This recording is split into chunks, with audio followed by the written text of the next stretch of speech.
नमस्कार मित्रांनो, आजची महत्त्वाची बातमी. भारत सरकार आणि LIC यांच्या ताब्यात असलेल्या IDBI बँकेच्या 61% हिस्सेदारी खरेदी करण्याच्या शर्यतीत एक नवीन स्पर्धक आलाय, ज्याचं नाव आहे फेअरफॅक्स फायनान्शियल्स. फेअरफॅक्स ही एक कॅनडातील टोरंटो स्थित एक फायनान्शियल कंपनी आहे, जिची स्थापना भारतीय कॅनेडियन असलेल्या प्रेम वत्स यांनी केलेली आहे.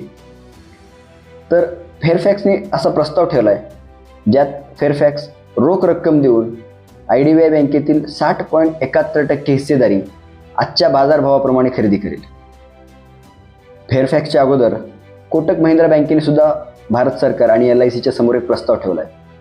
पण मग कोटक बँकेच्या प्रस्तावात त्यांनी रोख रक्कम तसंच स्टॉक ऑप्शनचा पर्याय ठेवलेला आहे. तर कोटक बँक आणि फेअरफॅक्सच्या कंपॅरिझनमध्ये फेअरफॅक्सचा प्रस्ताव हा जास्त आकर्षक वाटतो. IDBI बँकेचं बाजार भांडवल आज घडीला 1.02 लाख करोड रुपयांचं आहे. म्हणजेच IDBI बँकेतील 61% हिस्सेदारी जवळपास 63,000 करोड रुपयांची होती.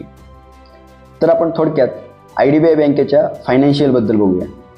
आर्थिक वर्ष 2024-25 मध्ये IDBI बँकेला एकूण उत्पन्न 34,000 करोड रुपयांचं झालेलं आहे. त्यामध्ये निव्वळ नफा 7,588 करोड, बँकेतील ठेवी 3,09,975 करोड.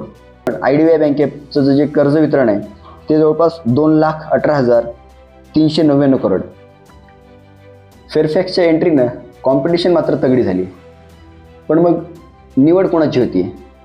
एका परदेशी कंपनीची की भारतीय बँकेची? तुम्ही तुमचं मत कमेंट बॉक्समध्ये नक्की कळवा. भेटूया पुढच्या व्हिडिओत. Bye bye.